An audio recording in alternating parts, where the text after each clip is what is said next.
أعوذ بالله من الشيطان الرجيم. بسم الله الرحمن الرحيم. يا أيها الذين آمنوا أوفوا بالعقود. أحلت لكم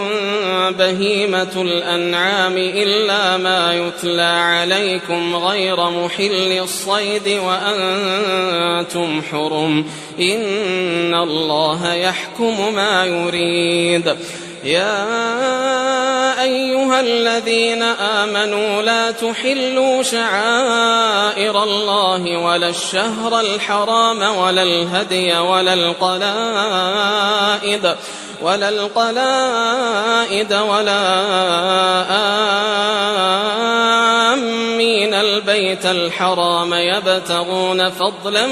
من ربهم ورضوانا. وإذا حللتم فاصطادوا ولا يجرمنكم شنآن قوم أن صدوكم عن المسجد الحرام أن تعتدوا. وتعاونوا على البر والتقوى ولا تعاونوا على الإثم والعدوان، واتقوا الله إن الله شديد العقاب. حرمت عليكم الميتة والدم ولحم الخنزير وما أهل لغير الله به، والمنخنقة والموقوذة والمتردية والنطيحة وما أكل السبع إلا ما ذكيتم وما ذبح على النصب وأن تستقسموا بالأزلام، ذلكم فسق. اليوم يئس الذين كفروا من دينكم فلا تخشوهم واخشون. اليوم أكملت لكم دينكم وأتممت عليكم نعمتي ورضيت لكم الإسلام دينا. فمن اضطر في مخمصة غير متجانف لإثم فإن الله غفور رحيم. يسألونك ماذا أحل لهم، قل أحل لكم الطيبات وما علمتم من الجوارح مكلبين تعلمونهن مما علمكم الله، فكلوا مما أمسكن عليكم واذكروا اسم الله عليه واتقوا الله إن الله سريع الحساب. اليوم أحل لكم الطيبات وطعام الذين أوتوا الكتاب حل لكم وطعامكم حل لهم، والمحصنات من المؤمنات والمحصنات من الذين أوتوا الكتاب من قبلكم إذا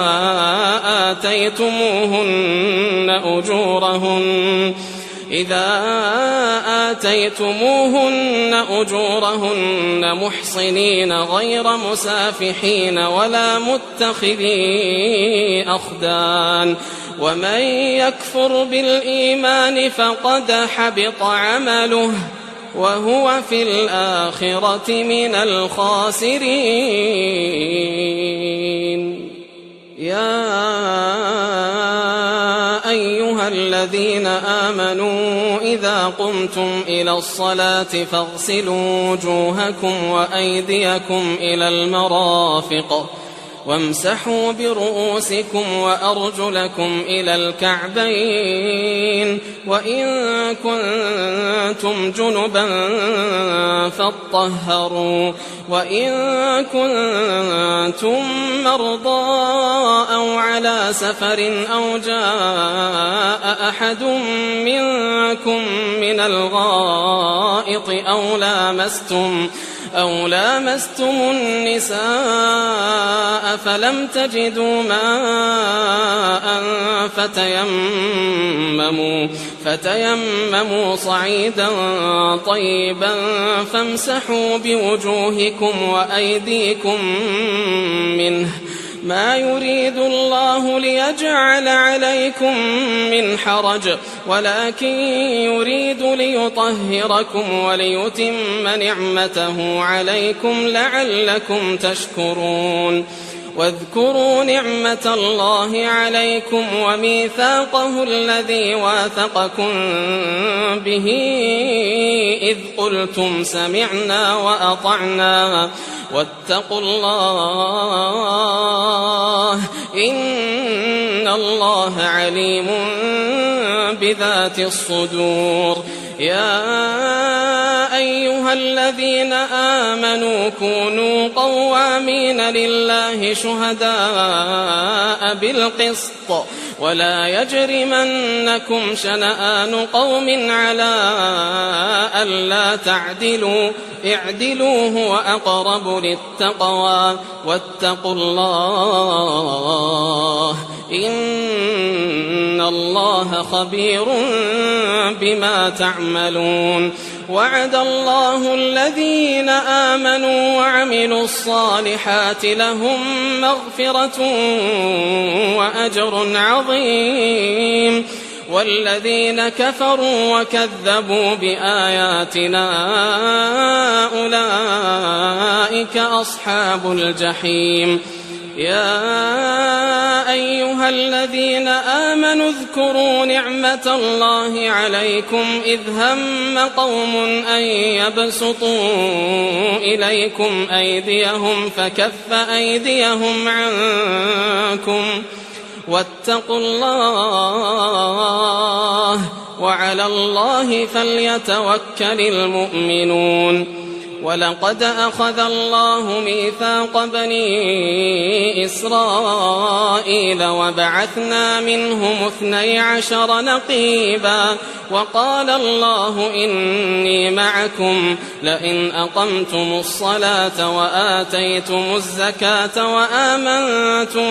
برسلي وعزرتموهم وأقرضتم الله قرضا حسنا لأكفرن عنكم سيئاتكم ولأدخلنكم جنات تجري من تحتها الأنهار فمن كفر بعد ذلك منكم فقد ضل سواء السبيل فبما نقضهم ميثاقهم لعناهم وجعلنا قلوبهم قاسية يحرفون الكلم عن مواضعه ونسوا حظا مما ذكروا به ولا تزال تطلع على خائنة منهم إلا قليلا منهم فاعف عنهم واصفح إن الله يحب المحسنين ومن الذين قالوا إننا نصارى أخذنا ميثاقهم فنسوا حظا مما ذكروا به فأغرينا بينهم العداوة والبغضاء إلى يوم القيامة وسوف ينبئهم الله بما كانوا يصنعون يا أهل الكتاب قد جاءكم رسولنا يبين لكم كثيرا مما كنتم تخفون من الكتاب ويعفو عن كثير قد جاءكم من الله نور وكتاب مبين يهدي به الله من اتبع رضوانه سبل السلام ويخرجهم من الظلمات إلى النور بإذنه ويهديهم إلى صراط مستقيم لقد كفر الذين قالوا إن الله هو المسيح ابن مريم قل فمن يملك من الله شيئا إن أراد أن يهلك المسيح ابن مريم وأمه ومن في الأرض جميعا ولله ملك السماوات والأرض وما بينهما يخلق ما يشاء والله على كل شيء قدير. وقالت اليهود والنصارى نحن أبناء الله وأحباؤه قل فلم يعذبكم بذنوبكم بل أنتم بشر ممن خلق يغفر لمن يشاء ويعذب من يشاء ولله ملك السماوات والأرض وما بينهما وإليه المصير. يا أهل الكتاب قد جاءكم رسولنا يبين لكم على فترة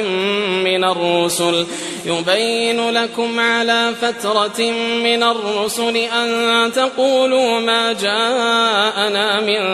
بشير ولا نذير فقد جاءكم بشير ونذير والله على كل شيء قدير. وإذ قال موسى لقومه يا قوم اذكروا نعمة الله عليكم إذ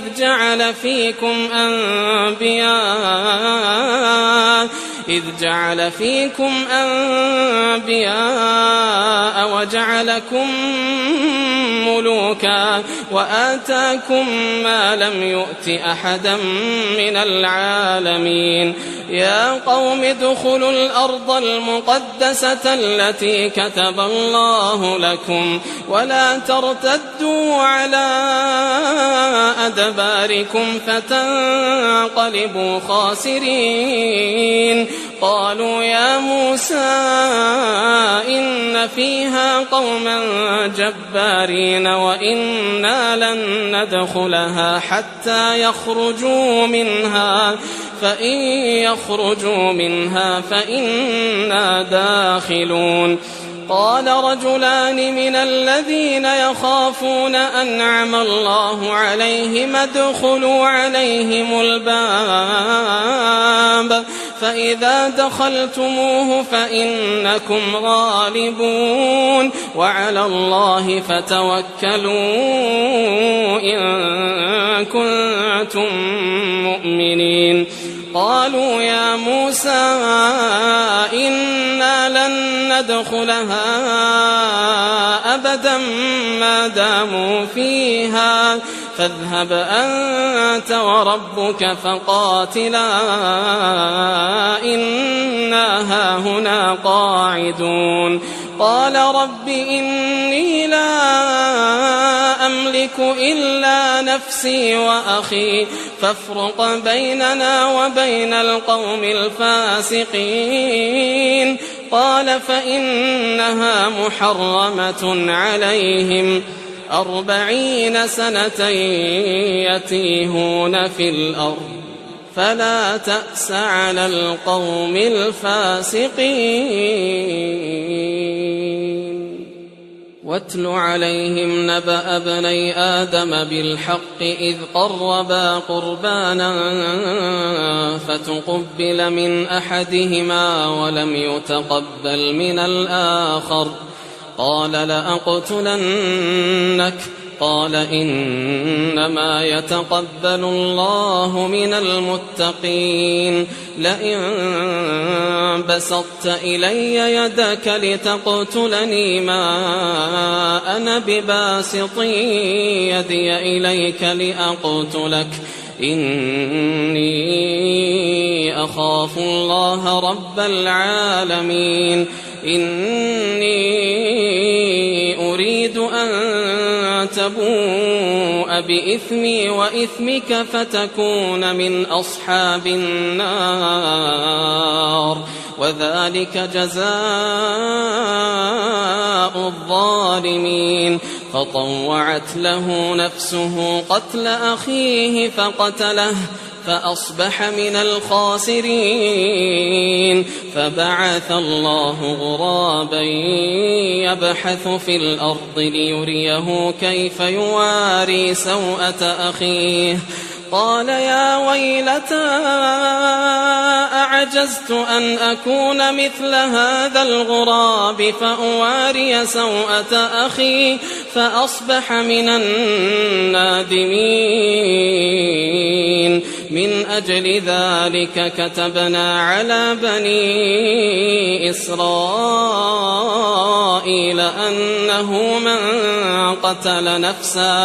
أنه من قتل نفسا بغير نفس أو فساد في الأرض فكأنما قتل الناس جميعا ومن أحياها فكأنما أحيا الناس جميعا ولقد جاءتهم رسلنا بالبينات ثم إن كثيرا منهم بعد ذلك في الأرض لمسرفون إنما جزاء الذين يحاربون الله ورسوله ويسعون في الأرض فسادا أن يقتلوا أو يصلبوا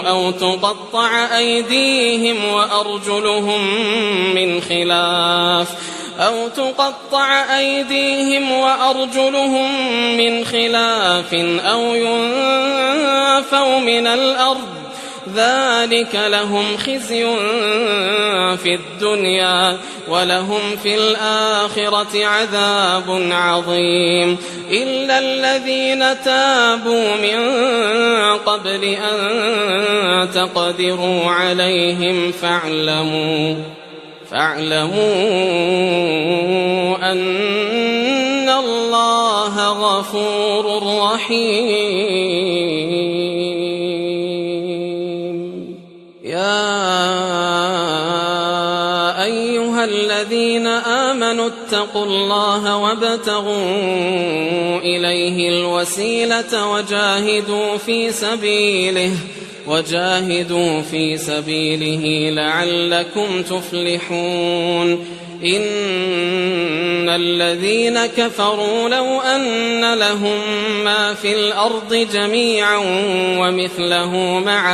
ومثله معه ليفتدوا به من عذاب يوم القيامة ما تقبل منهم ولهم عذاب أليم يريدون أن يخرجوا من النار وما هم بخارجين منها ولهم عذاب مقيم والسارق والسارقة فقطعوا أيديهما جزاء بما كسبا نكالا من الله والله عزيز حكيم فمن تاب من بعد ظلمه وأصلح فإن الله يتوب عليه إن الله غفور رحيم ألم تعلم أن الله له ملك السماوات والأرض يعذب من يشاء ويغفر لمن يشاء والله على كل شيء قدير يا أيها الرسول لا يحزنك الذين يسارعون في الكفر من من الذين قالوا آمنا بأفواههم ولم تؤمن قلوبهم ومن الذين هادوا سماعون للكذب سماعون لقوم آخرين لم يأتوك يحرفون الكلم من بعد مواضعه يقولون إن أوتيتم هذا فخذوه وإن لم تؤتوه فاحذروا ومن يرد الله فتنته فلن تملك له من الله شيئا أولئك الذين لم يرد الله أن يطهر قلوبهم لهم في الدنيا خزي ولهم في الآخرة عذاب عظيم سماعون للكذب أكالون للسحت فإن جاءوك فاحكم بينهم أو أعرض عنهم وإن تعرض عنهم فلن يضروك شيئا وإن حكمت فاحكم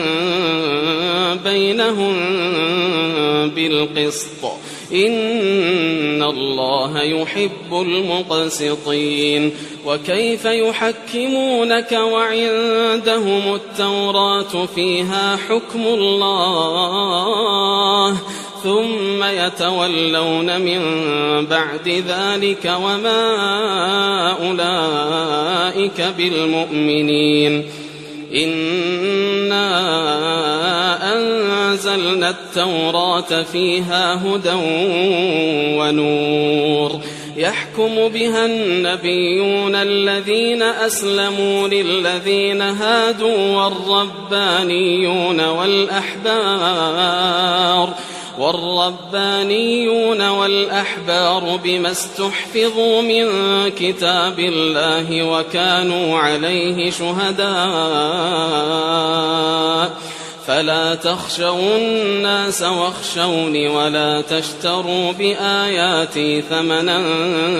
قليلا ومن لم يحكم بما أنزل الله فأولئك هم الكافرون وكتبنا عليهم فيها أن النفس بالنفس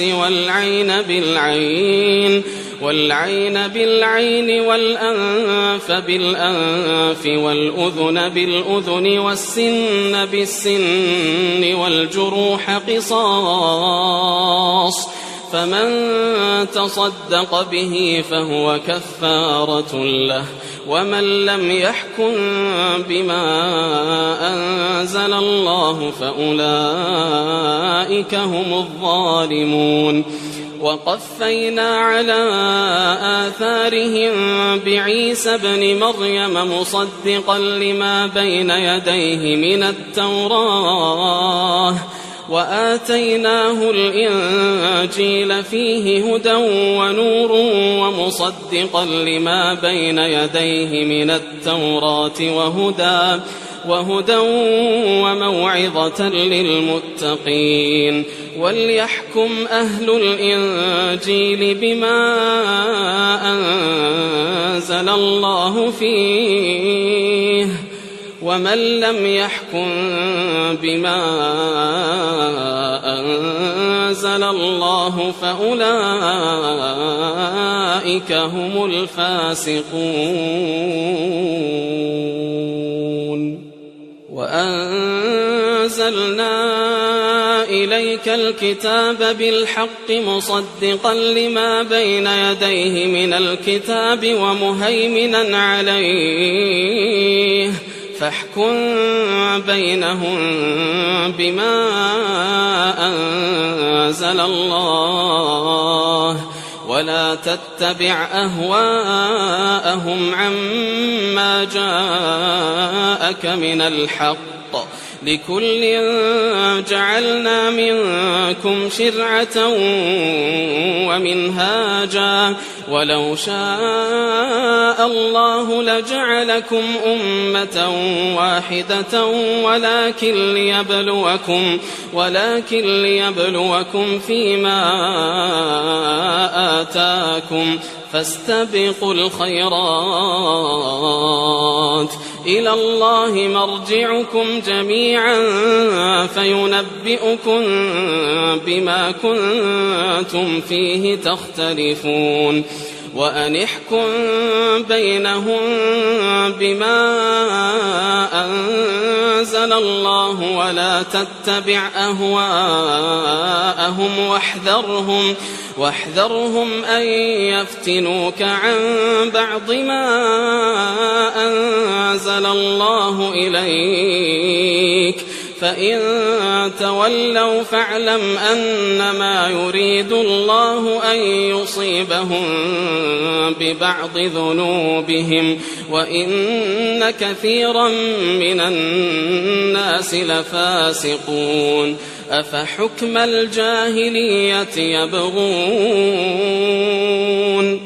ومن أحسن من الله حكما لقوم يوقنون يا أيها الذين آمنوا لا تتخذوا اليهود والنصارى أولياء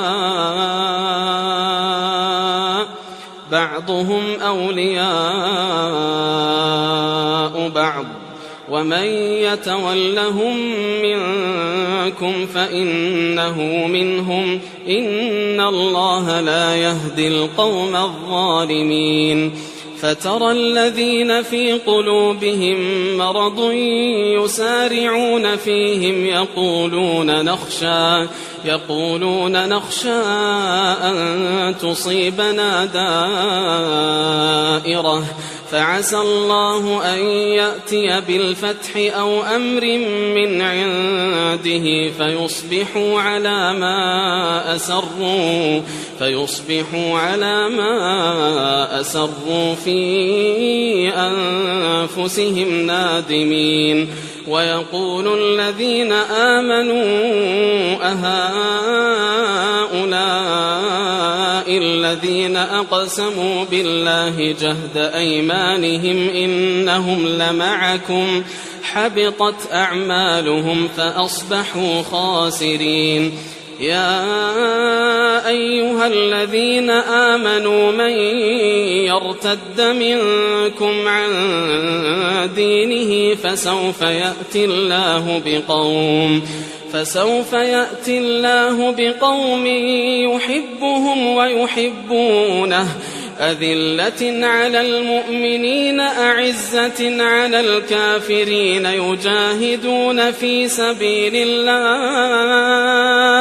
يجاهدون في سبيل الله ولا يخافون لومة لائم ذلك فضل الله يؤتيه من يشاء والله واسع عليم إنما وليكم الله ورسوله والذين آمنوا الذين يقيمون الصلاة ويؤتون الزكاة وهم راكعون ومن يتول الله ورسوله والذين آمنوا فإن حزب الله هم الغالبون يا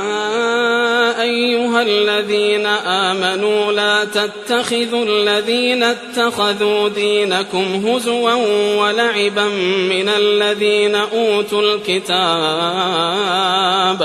من الذين أوتوا الكتاب من قبلكم والكفار أولياء واتقوا الله إن كنتم مؤمنين وإذا ناديتم إلى الصلاة اتخذوها هزوا ولعبا ذلك بأنهم قوم لا يعقلون قل يا أهل الكتاب هل تنقمون منا إلا هل تنقمون منا إلا أن آمنا بالله وما أنزل إلينا وما أنزل من قبل وأن أكثركم فاسقون قل هل أنبئكم بشر من ذلك مثوبة عند الله من لعنه الله وغضب عليه وجعل منهم القردة والخنازير وعبد الطاغوت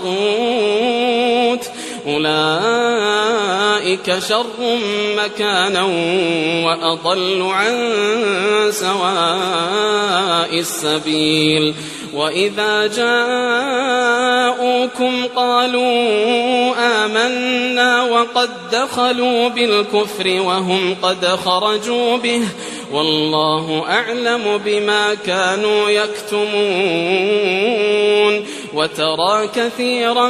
منهم يسارعون في الإثم والعدوان وأكلهم السحت لبئس ما كانوا يعملون لولا ينهاهم الربانيون والأحبار عن قولهم الإثم وأكلهم السحت لبئس ما كانوا يصنعون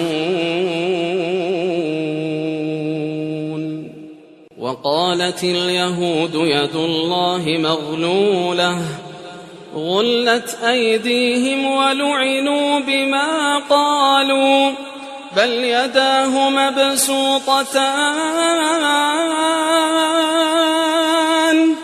يداه مبسوطتان ينفق كيف يشاء وليزيدن كثيرا منهم ما أنزل إليك من ربك طغيانا وكفرا وألقينا بينهم العداوة والبغضاء إلى يوم القيامة كلما أوقدوا نارا للحرب أطفأها الله كلما أوقدوا نارا للحرب أطفأها الله ويسعون في الأرض فسادا والله لا يحب المفسدين ولو أن أهل الكتاب آمنوا واتقوا لكفرنا عنهم سيئاتهم ولأدخلناهم جنات النعيم ولو أنهم أقاموا التوراة والإنجيل وما أنزل إليهم من ربهم لأكلوا من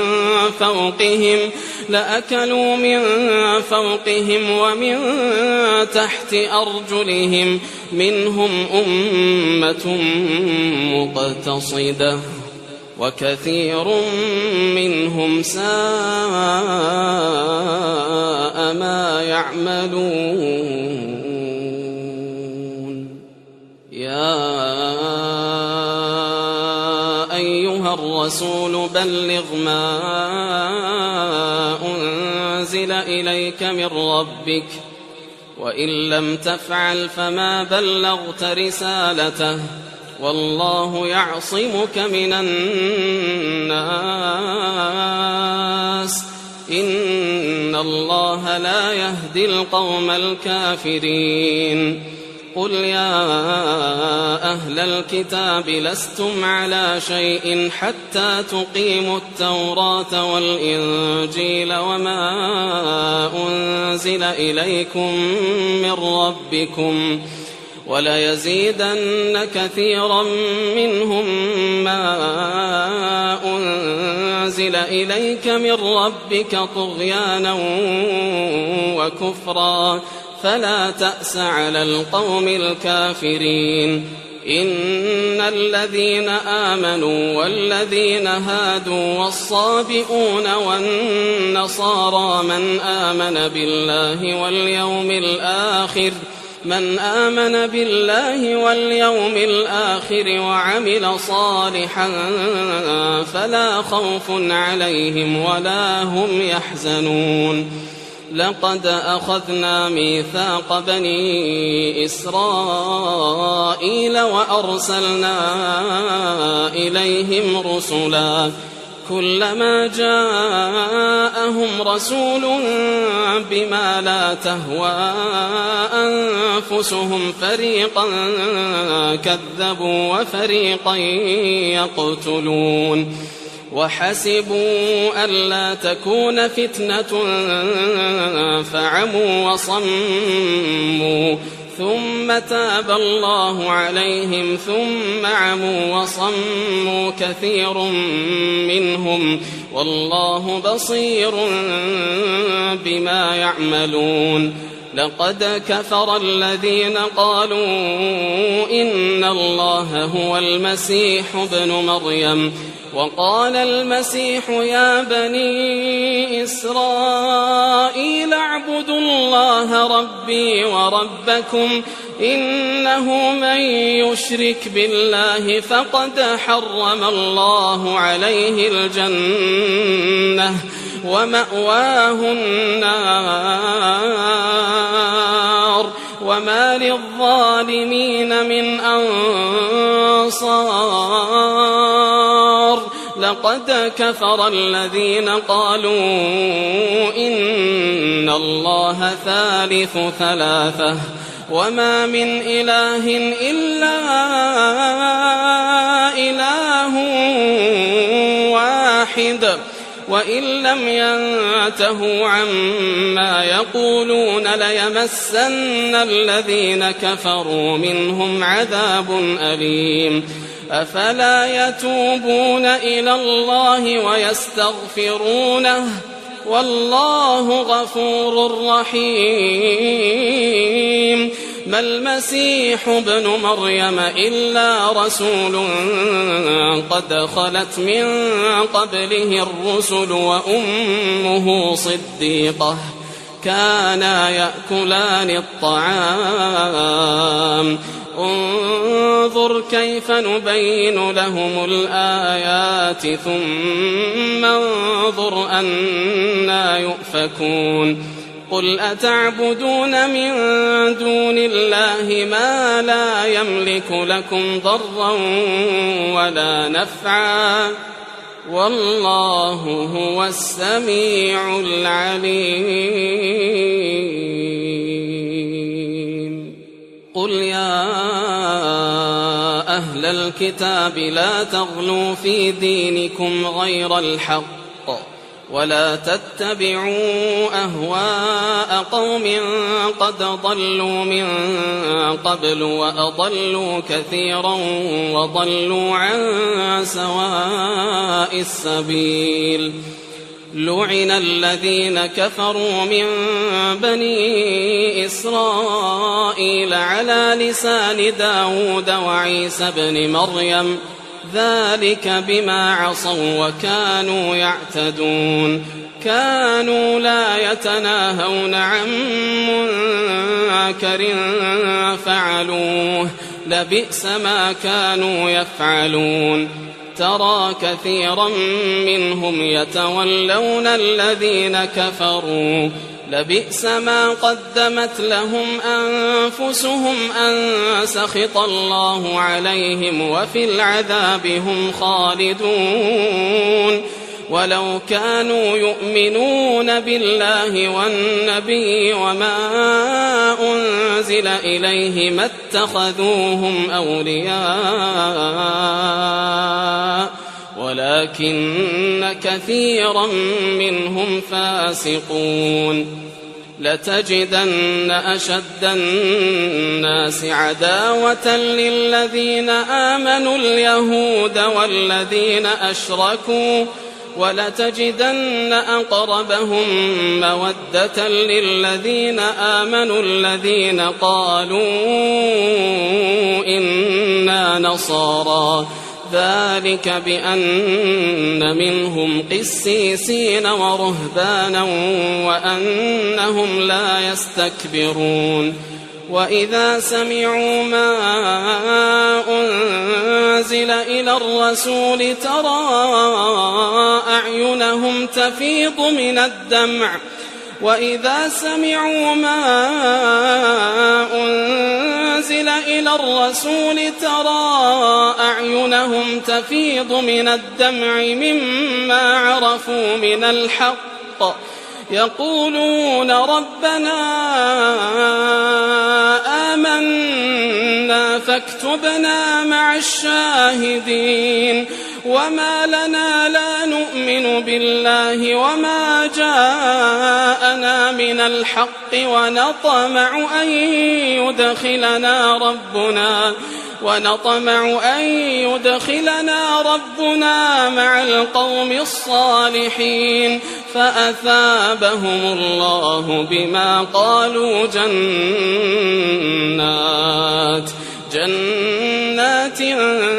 تجري من تحتها الأنهار خالدين فيها وذلك جزاء المحسنين والذين كفروا وكذبوا بآياتنا أولئك أصحاب الجحيم يا أيها الذين آمنوا لا تحرموا طيبات ما أحل الله لكم ولا تعتدوا إن الله لا يحب المعتدين وكلوا مما رزقكم الله حلالا طيبا واتقوا الله الذي أنتم به مؤمنون لا يؤاخذكم الله باللغو في أيمانكم ولكن يؤاخذكم بما عقدتم الأيمان فكفارته إطعام 10 مساكين من أوسط ما تطعمون أهليكم أو كسوتهم أو تحرير رقبة فمن لم يجد فصيام 3 أيام ذلك كفارة أيمانكم إذا حلفتم واحفظوا أيمانكم كذلك يبين الله لكم آياته لعلكم تشكرون يا أيها الذين آمنوا إنما الخمر والميسر والأنصاب والأزلام رجس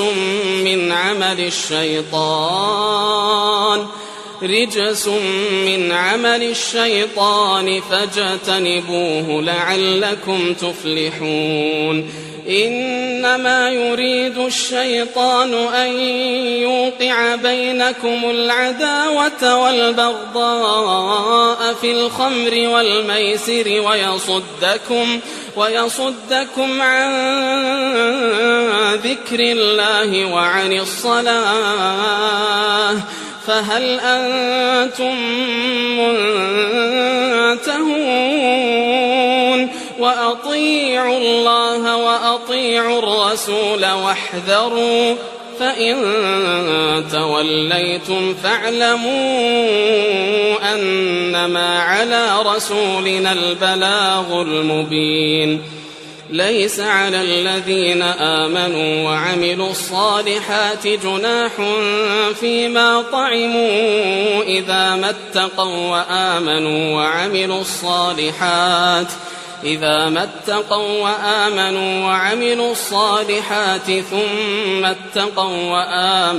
ثم اتقوا وأحسنوا والله يحب المحسنين يا أيها أيها الذين آمنوا ليبلونكم الله بشيء من الصيد تناله أيديكم ورماحكم ليعلم الله من يخافه بالغيب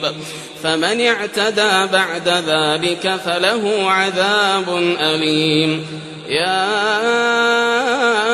أيها الذين آمنوا لا تقتلوا الصيد وأنتم حرم ومن قتله منكم متعمدا فجزاء مثل ما قتل من النعم يحكم به ذوى عدل منكم هديا بالغ الكعبة أو كفارة طعام مساكين أو عدل ذلك صياما ليذوق وبال أمره عفى الله عما سلف ومن عاد فينتقم الله منه والله عزيز ذو انتقام أحل لكم صيد البحر وطعامه متاعا لكم وللسيارة وحرم عليكم صيد البر ما دمتم حرما واتقوا الله الذي إليه تحشرون جعل الله الكعبة البيت الحرام قياما للناس والشهر الحرام والهدي والقلائد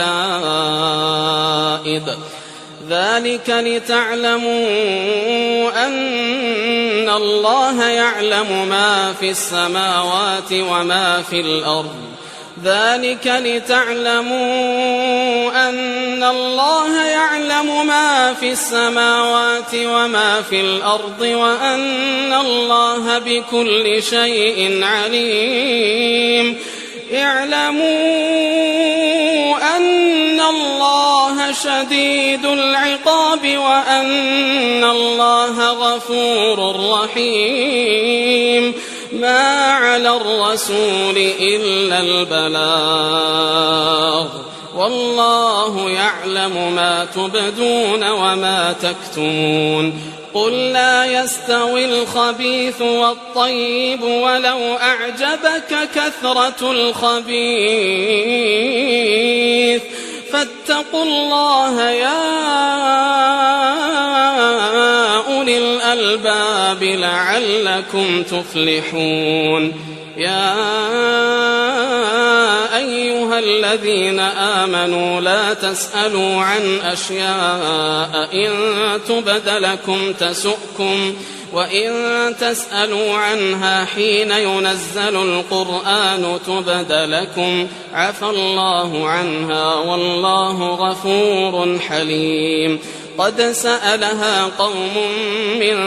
قبلكم ثم أصبحوا بها كافرين ما جعل الله من بحيرة ولا سائبة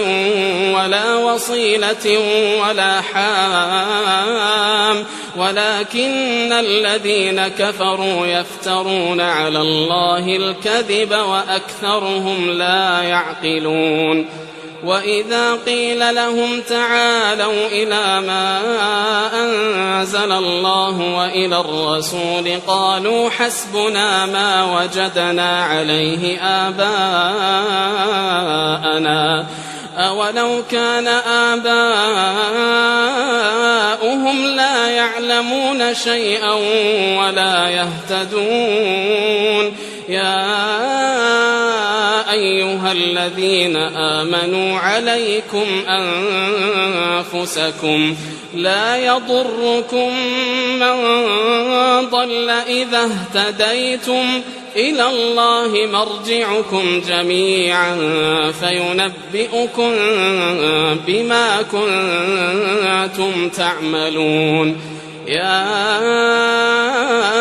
أيها الذين آمنوا شهادة بينكم إذا حضر أحدكم الموت حين الوصية اثنان ذوى عدل منكم أو آخران من غيركم إن أنتم ضربتم في الأرض فأصابتكم مصيبة الموت تحبسونهما من بعد الصلاة فيقسمان بالله إن ارتبتم لا نشتري به ثمنا ولو كان ذا قربى ولا نكتم شهادة الله إنا إذا لمن الآثمين فإن عثر على أنهما استحقا إثما فآخران يقومان مقامهما من الذين استحق عليهم الأوليان فيقسمان بالله لشهادتنا أحق من شهادتهما وما اعتدينا إنا إذا لمن الظالمين ذلك أدنى أن يأتوا بالشهادة على وجهها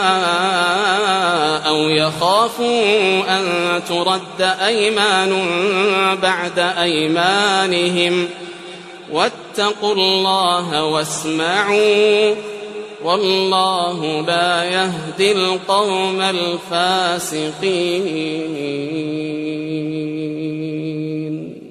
يوم يجمع الله الرسل فيقول ماذا أجبتم قالوا لا علم لنا إنك أنت علام الغيوب إذ قال الله يا عيسى ابن مريم اذكر نعمتي عليك وعلى والدتك إذ أيدتك بروح القدس تكلم الناس في المهد وكهلا وإذ علمتك الكتاب والحكمة والتوراة والإنجيل وإذ تخلق من الطين كهيئة الطير بإذني فتنفخ فيها فتكون طيرا بإذني وتبرئ الأكمه والأبرص بإذني وإذ تخرج الموتى بإذني وإذ كففت بني إسرائيل عنك إذ جئتهم بالبينات فقال الذين كفروا منهم إن هذا إلا سحر مبين وإذ أوحيت إلى الحواريين أن آمنوا بي وبرسولي قالوا آمنا واشهد بأننا مسلمون إذ قال الحواريون يا عيسى ابن مريم هل يستطيع ربك أن ينزل علينا مائدة من السماء قال اتقوا الله إن كنتم مؤمنين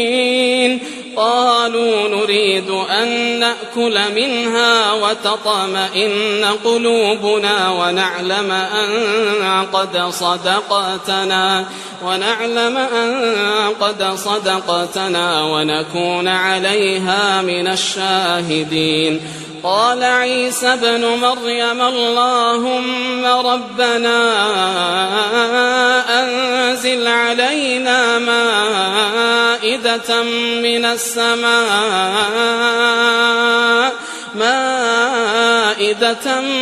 السماء تكون لنا عيدا لأولنا وآخرنا وآية منك وارزقنا وأنت خير الرازقين قال الله إني منزلها عليكم فمن يكفر بعد منكم فإني أعذبه عذابا لا أعذبه أحدا من العالمين. وإذ قال الله يا عيسى ابن مريم أأنت قلت للناس اتخذوني وأمي إلهين من دون الله قال سبحانك ما يكون لي أن أقول ما ليس لي بحق إن كنت قلته فقد علمته تعلم ما في نفسي ولا أعلم ما في نفسك إنك أنت علام الغيوب. ما قلت لهم إلا ما أمرتني به أن اعبدوا الله ربي وربكم وكنت عليهم شهيدا ما دمت فيهم فلما توفيتني كنت أنت الرقيب عليهم وأنت على كل شيء شهيد. إن تعذبهم فإنهم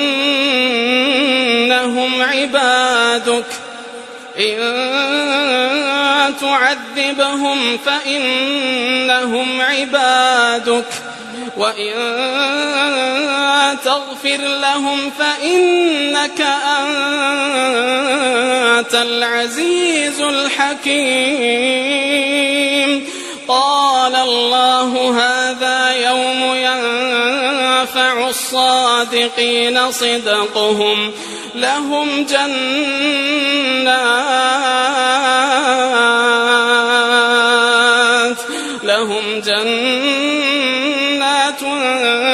تجري من